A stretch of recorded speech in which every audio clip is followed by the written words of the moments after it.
let's talk about Uber's new vehicle interruption coverage. This is new to me. I haven't seen this one. If anybody knows about it. Now, I know about the disability stuff. They deduct automatically like 2.1 cents or 3 cents or whatever it is, right? This is new. Vehicle interruption coverage. This is for 3.1 cents, Chris. Yeah, 3.1 cents. I don't know where the 0.1 comes in, but 3.1 cents. And it has all these benefits, which the writing is too small for me to read, so you can read it. What's covered is vehicle interruption due to an accident. So receive $2,500 if your auto is inoperable for 24 hours or more due to a covered accident. What does a covered accident mean? Or theft when you are en route or on a trip for both rides and deliveries. Automatic coverage payment by enrolling. You allow Uber to deduct from your earnings 3.1 cents per mile when on trip. Coverage can be canceled anytime directly in the app. Simple claims reporting and payment. Claims can be submitted through the Chubb claims portal, accessible via the insurance hub in the Uber driver app or by calling the number. Once approved, payments are made by direct deposit, and a 2-claim limit per 12 months. So a maximum of 12 covered claims are payable in a 12-month period. Your coverage under the policy will terminate automatically on the date of your second claim is paid. You can enroll again after 180 days. Yeah, this was sent to me, and I was like, first I thought this was the disability one, right? And like if you get in a crash or you get sick, you can buy this actually per mile per trip. I really think it's like either 2.4 cents or 2.6 cents or something like that. Now they put the language in there, covered accident, meaning I'm betting it's P3 probably, because P1 in most places you don't have shit. You're out of luck about coverage. So that's why they put that in there, covered accident. But I think this is probably something drivers should look into. 3.1 cents per mile per trip. It's per mile per trip. And I think it's reasonable to look into it. And these are the guidelines. I wouldn't buy it, but then I wouldn't do it. You know why? I would take that 3.1 because I have the discipline myself to say I'm going to take that 3.1 cents per mile because I calculate my miles every single time I'm driving, which you should be if you're not. Helpful very much in tax time. But you take that 3.1 cents per mile and then you just put it aside. So if there is an accident, bring it up to a certain point, a threshold, have it at $5,000 or whatever, stick into an account, a high yield account or something. And then that way you're making money on top of it and you're not paying Uber or Lyft, or well, in this case, just Uber 3.1 cents per mile for all the miles that you're driving. When it comes down to it, if you can discipline yourself that way and put put the weight that way, in the event something does happen, you're covered in that aspect where you don't have to necessarily have a problem with the $2,500 or the deductible or anything like that. Yeah, so just play within the game. Yeah, there is that $2,500 deductible regardless. How they charge per mile for the service, but it has nothing to do with that, honestly. I don't think that has anything to do with it. I think, look, it's up to you guys. That's a different, I mean, your pay may not be reflective of what this Chubb, what is it called? Chubb claims, Chubb vehicle interruption coverage, whatever it might be. This is through Chubb. So Chubb is the ones who are saying, hey, look, we need 3.1 cents per mile. So it's not even the same. It's not even the same ballpark. Yeah. Hey, everyone. Sergio here with the Rideshare Guy. What do we say on Show Me the Money Club? Work smarter, not harder. If you aren't using the Solo app, which I have been for the past year and a half, you may be working a lot harder than you need to. Let's change that. Download the app, link your account where you can manage your income, track your expenses, as well as your taxes. Not only that, but you can plan by optimizing your time, make more money, and even guarantee your daily pay with guaranteed earnings. Download the Solo app today. Begin to work smarter, not harder. Link is in the description. Let's get back to it.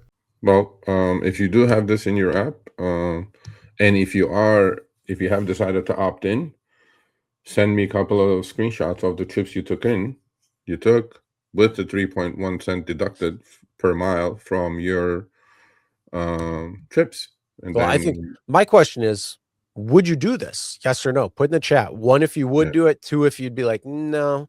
And you know what? 3, if you're like, hey, you know what? That's actually pretty good idea. I could take, a little bit of cents per mile I mean, and put it into something so I have my account, my money, and I can access it at any point I need. well, So put it in the chat. what do we always say? Read the small print. There is on the third screenshot. There's the small print, which I can't see anyway. The But insurance applies only the accident. You don't know. You got to do it like when you're watching TV and they're doing an ad for like some the fast talkers, whatever. Yeah, they're like the insurance applies only the accident.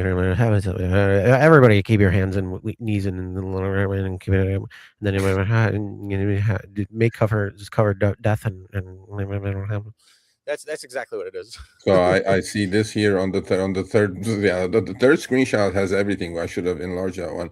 It says, by clicking agree and enroll, I confirm that I have read and agreed to the fraud warning and full policy details, and authorize Uber to share my personal data with Chubb for policy issuance. Now that's just immediately canceled everyone here.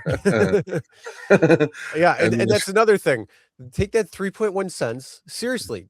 Track your mileage at the end. When you get paid, say, okay, I need to put $22 or something away towards this thing, and then that way you don't need to worry about this fraud warning. You don't need to worry about this full policy details, and you don't need to worry about sharing personal data with this Chubb for poly issuance, administration, other purposes described within the privacy notice, so you can keep your data more private.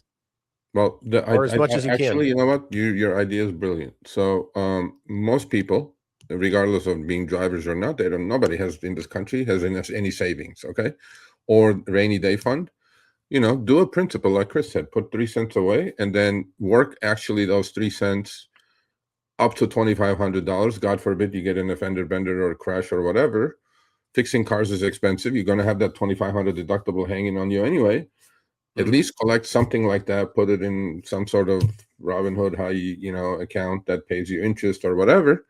And then luckily or hopefully, if you didn't get in a crash at the end of the year, maybe you'll take a vacation with that $2,500 and then start over again. No. You don't do that. You don't do that? Keep it in there. You keep it in there for as long as you need. And then you don't have, once you hit your threshold. Buy an ETF. Yeah, well, once you hit your threshold, like think of it as like a high yield savings account. Yeah, you're putting it in the use or in the anticipation that you're going to need it for health down the road, and it's the same thing. If there's an accident, if there is a theft or anything like that, that's when you pull it out. But if you don't, keep it in there for as long as you're driving Uber and Lyft. Yeah, hell, you could even use that for down payment on your car, or maybe you could pay off your car. Depending on how many miles you get out of it. You get 300,000 miles. That's a chunk of change right there that you'd have put away for your driving. So, sure. Yeah. I mean, definitely. It's just about being smart and doing what you can in order to, divvy up your money where you need to, but put it into a separate account that's, harder to get to. So that's the point where you don't spend it, because if you have easy access to your money, it's easy access to spend.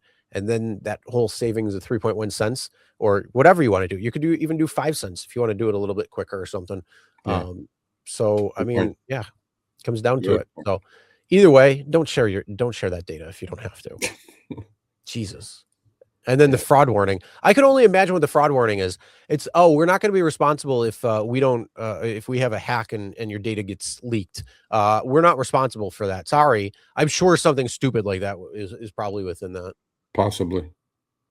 But, it has all the ways Uber can, or Chubb actually. Uber has nothing to do with it. Uber's collecting and paying in Chubb, by the way, and Chubb to get out of it. Well, here's the question: if we track up Chubb far enough, do we get back to Uber? Well, yeah, for sure. Are they a subsidiary or a holder of Chubb in this whole thing? And then who's the head of the snake? Money. There you go. Yeah. Is this just shell companies that go right back to Uber? What is this? So do a little due diligence there and find out.